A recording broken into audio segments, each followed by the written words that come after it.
Salam sejahtera, terima kasih karena bersama dengan saya di Nazlin Unity Channel. Ini keputusan terkini berkait dengan hukuman penjara 7 tahun dan 2 sebatan terhadap Syed Saddiq Syed Abdurrahman. Sudah lama kita tidak dengar tentang apa status rayuan ataupun apa sekalipun berkaitan dengan hukuman penjara 7 tahun dan 2 sebatan terhadap Syed Saddiq Syed Abdurrahman. Ini adalah keputusan terkini daripada mahkamah menyebut bahawa pengurusan kes rayuan Syed Saddiq akan dibuat pada 14 Mei depan. Mahkamah Rayuan menetapkan 14 Mei depan bagi pengurusan kes rayuan bekas Presiden Parti Ikatan Demokratik Malaysia Muda Syed Saddiq Syed Abdurrahman terhadap sabitan serta hukuman penjara 7 tahun dan 2 kali sebatan bagi kesalahan pecah amanah, salah guna harta dan pengubahan wang haram. Peguam Ahli Parlimen Muar berkenan Datuk Hisham T. Pok Teek ketika dihubungi bernama mengesahkan penetapan tarikh pengurusan kes tersebut. Kes itu ditetapkan untuk pengurusan kes hari ini sebelum penolong kanan pendaftar Mahkamah Rayuan Nurul Azrina Mohamed menetapkan pengurusan kes seterusnya bagi rayuan tersebut berikutan alasan penghakiman dan rekod rayuan masih belum siap.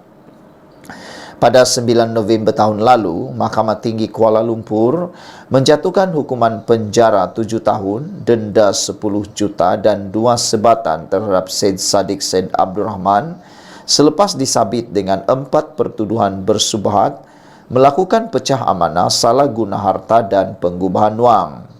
Syed Saddiq, 31 tahun yang merupakan Menteri Belia dan Sukan dari 2018 hingga 2020, didakwa bersubhat dengan bekas penolong bendahari Angkatan Bersatu Anak Muda Armada, Rafiq Hakim Razali yang diamanahkan dengan dana armada berjumlah RM1 juta untuk melakukan pecah amanah dengan menyalahgunakan dana itu. Kesalahan dilakukan bekas ketua armada itu didakwa dilakukan di CIMB Bank Berhad, Menara CIMB KL Central, Jalan Sentral, Kuala Lumpur pada 6 Mac 2020 mengikut Seksyen 406 Kanun Keseksaan. Bagi pertuduhan kedua di bawah Seksyen 403 Kanun Keseksaan, beliau didakwa menyalahguna harta untuk diri sendiri iaitu wang berjumlah RM120,000 daripada akaun Maybank Islamic Berhad milik Armada Bumi Bersatu Enterprise dengan menyebabkan Rafiq Hakim melupuskan wang itu. Bagi 2 pertuduhan di bawah Seksyen 4 dalam kurungan 1 kurangan B, Akta Pencegahan Pengubahan Wang Haram, Pencegahan Pembiayaan Keganasan dan Hasil daripada Aktiviti Haram 2001, beliau didakwa melakukan aktiviti pengubahan wang haram. Dia didakwa memindahkan wang masing-masing RM50,000 dipercaya hasil aktiviti haram dalam akaun Maybank Islamic Berhad miliknya ke akaun Amanah Saham Bumi Putra miliknya di sebuah bank di Jalan Persiaran Perling, Taman Perling, Johor Bahru 16 Jun 2018. Mahkamah Tinggi membenarkan permohonan Syed Saddiq untuk penangguhan hukuman sementara menunggu rayuan. Sekian dulu untuk kali ini. Jangan lupa tinggalkan komen anda, tekan butang subscribe bagi mendapatkan isu-isu terkini. Tekan butang subscribe itu percuma. Kita jumpa lagi. Bye-bye. Salam sejahtera. Terima kasih karena bersama dengan saya di Nazlin Unity Channel. Akhirnya, pas bayar hutang. Hutang yang melibatkan Haraka Delhi, yang melibatkan jumlah yang sangat besar. Saudara-saudara sekalian, akhirnya apa yang kita tunggu-tunggu terjadi. Apabila Haraka Delhi membayar hutang bernilai RM659,000 pada bekas pencetak Haraka.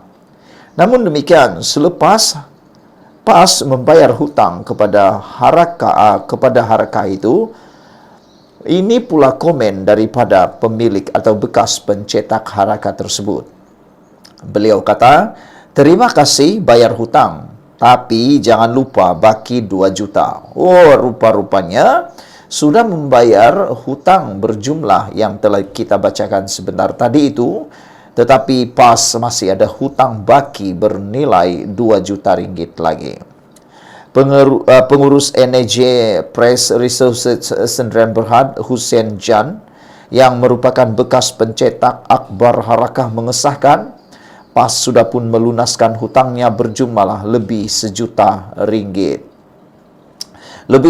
juta ringgit.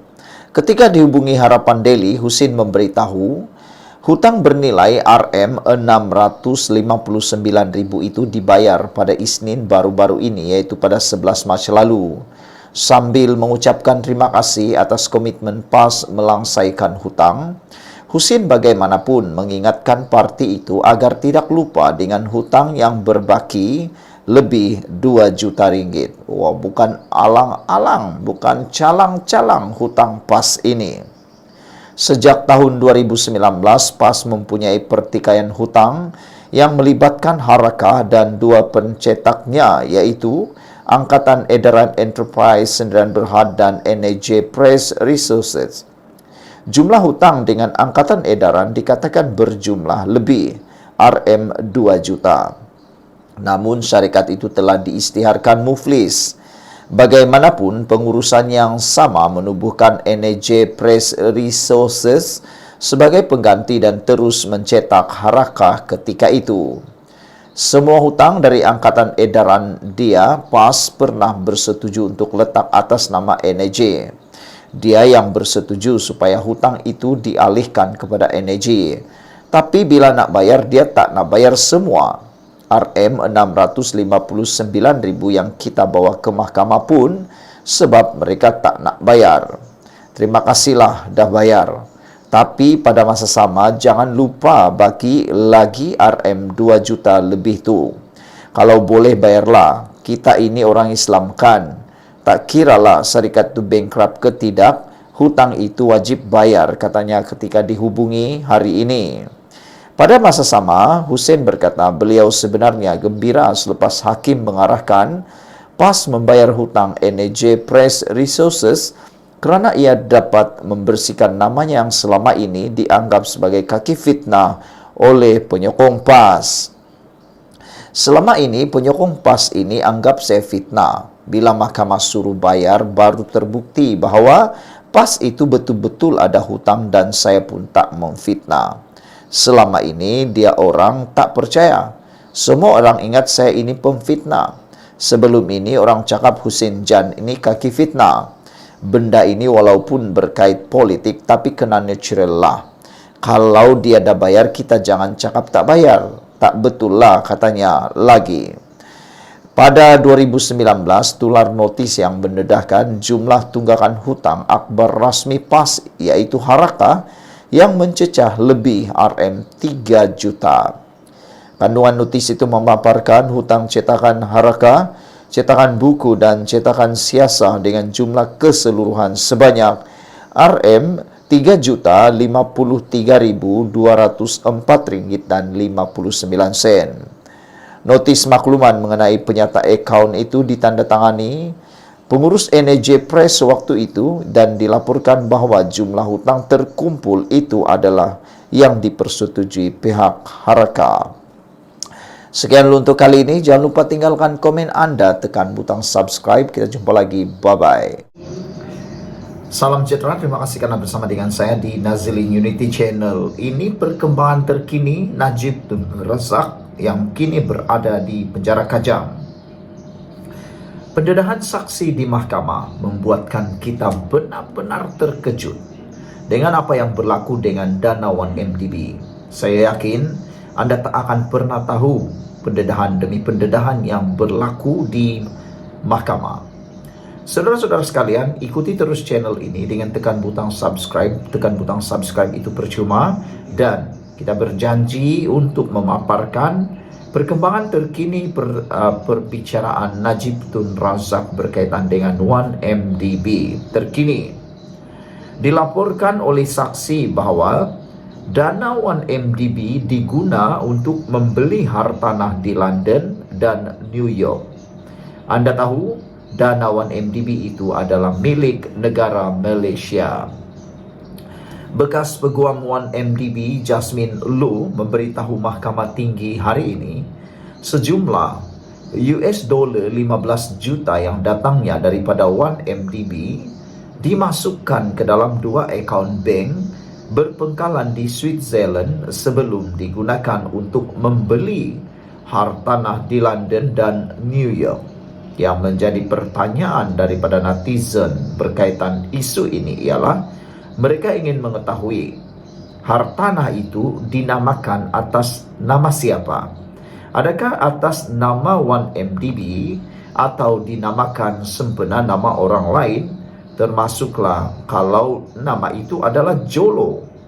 Amat menyedihkan kalau itu adalah nama Jolo atau nama orang lain.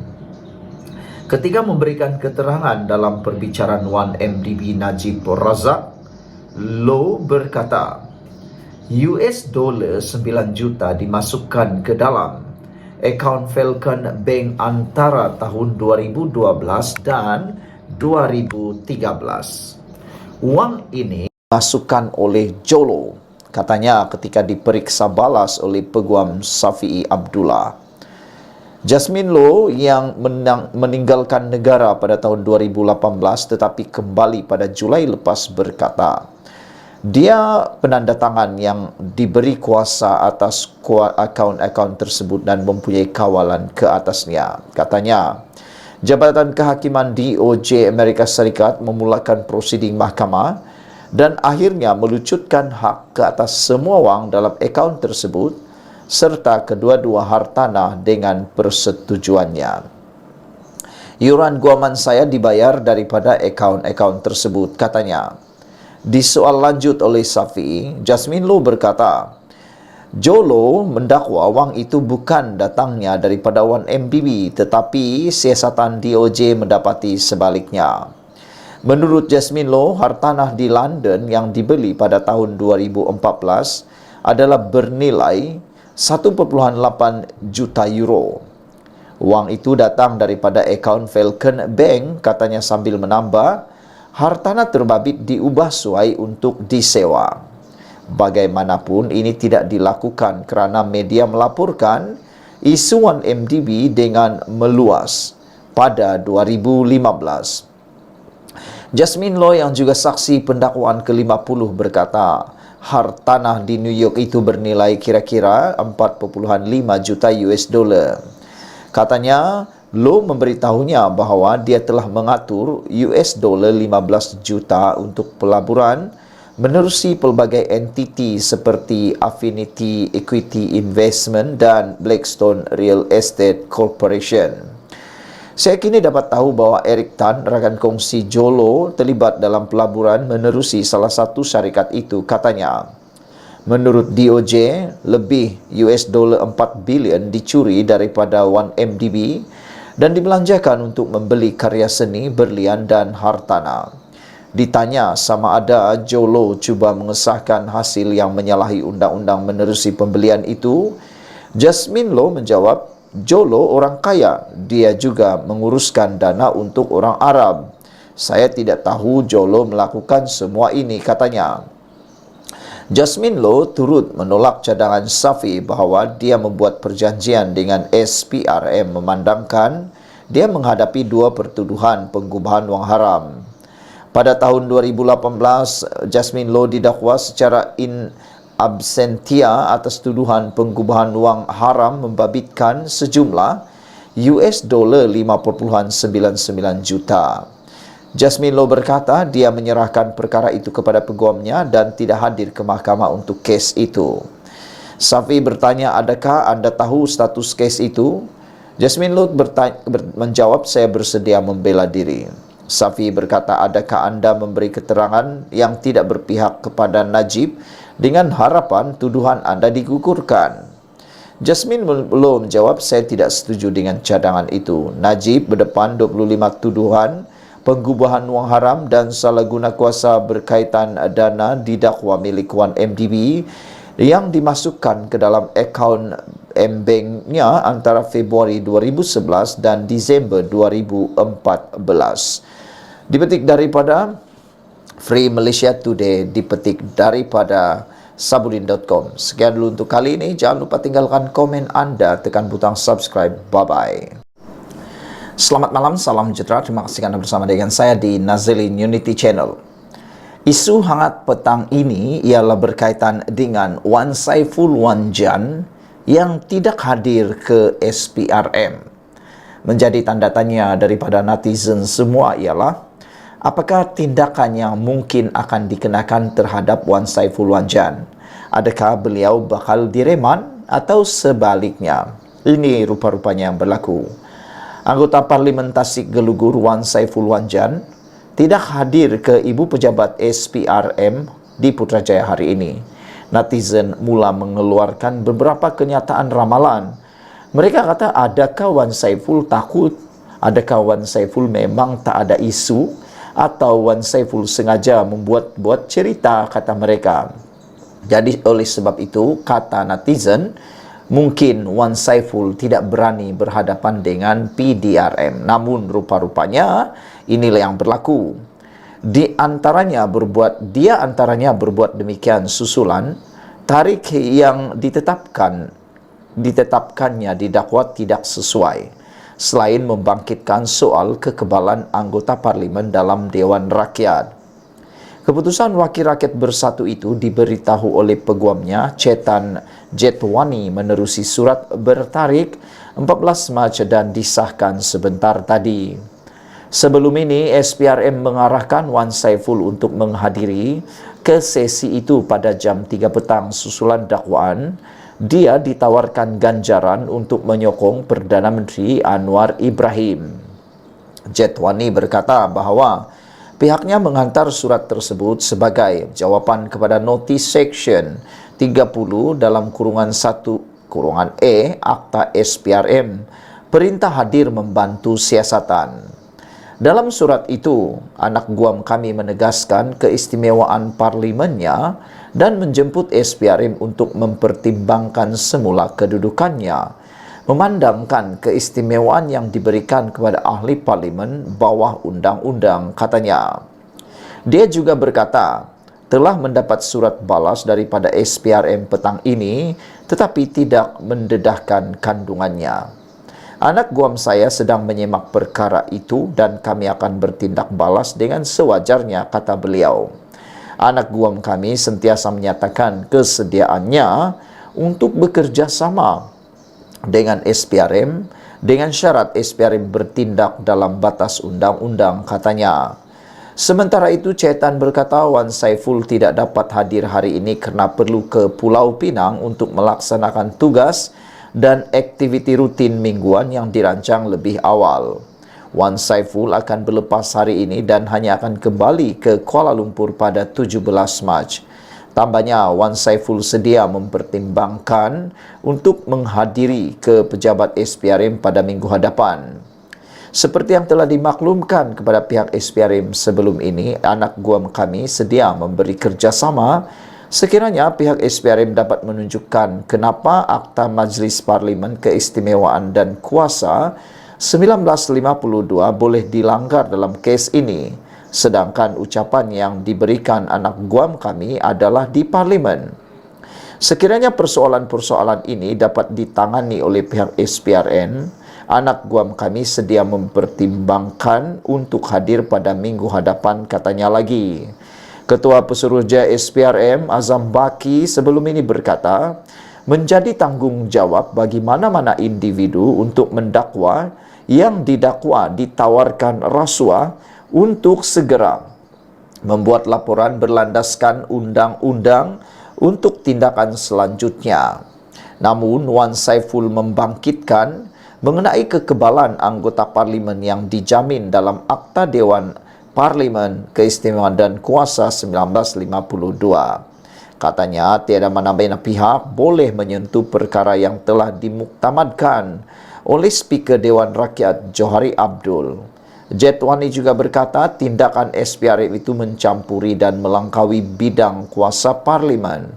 Ia boleh dianggap sebagai tindakan yang menghina majlis serta menggugat ahli parlimen untuk membuat apa-apa ucapan untuk kepentingan rakyat dan demokrasi berparlimen di Malaysia.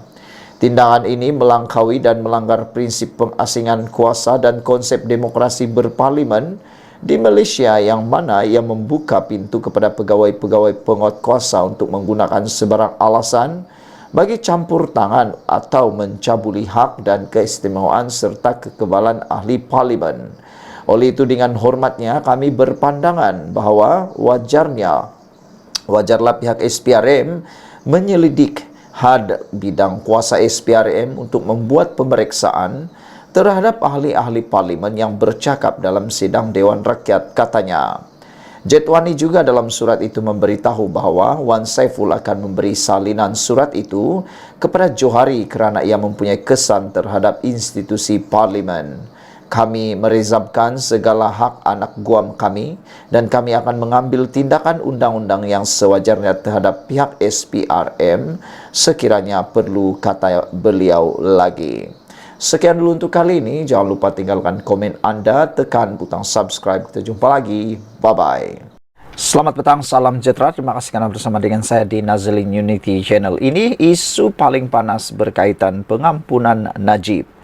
Kita telah ketahui bahawa baru-baru ini Najib telah pun mendapat isyan dan belas kasihan daripada Kebawah Duli Yang Maha Mulia di Pertuan Agong, sehingga beliau mendapat pengampunan daripada 12 tahun kepada 6 tahun penjara 50% dan juga denda daripada 210 juta kepada 50 juta. Banyak bantahan telah dialami dan telah dibuat.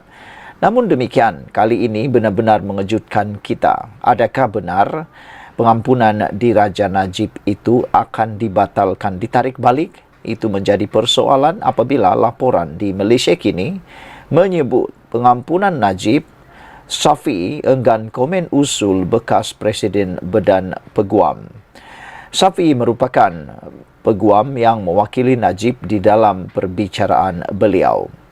Muhammad Syafiee Abdullah enggan mengulas usul untuk mencabar pengampunan bekas Perdana Menteri Najib Razak yang akan dibangkitkan pada Perhimpunan Agung Tahunan AGM Badan Peguam Malaysia esok. Saudara-saudara sekalian, adakah dengan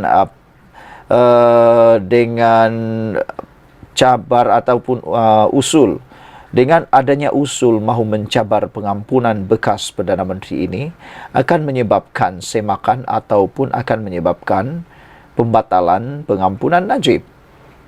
Ditanya mengenai perkara itu di luar kompleks Mahkamah Kuala Lumpur hari ini, peguam kanan itu berkata dia mahupun anak guamnya tidak mahu mengulas mengenai perkara itu.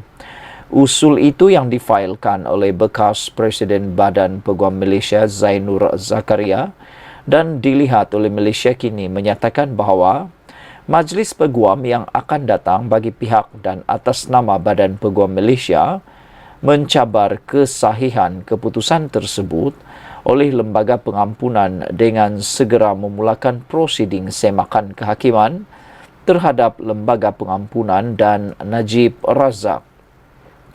Ia juga menyatakan bahawa Lembaga Pengampunan dilihat sebagai bertindak ultra-virus terhadap perkara 42 Perlembagaan Persekutuan dan bertentangan dengan undang-undang dalam mengurangkan hukuman penjara Najib kepada separuh dan mengurangkan dendanya kepada RM50 juta. Selain bekas Perdana Menteri itu hanya menjalani hukuman 1,5 tahun, usul itu menyatakan permohonannya untuk pengampunan sepatutnya tidak diproses dan ditentukan sejak awal.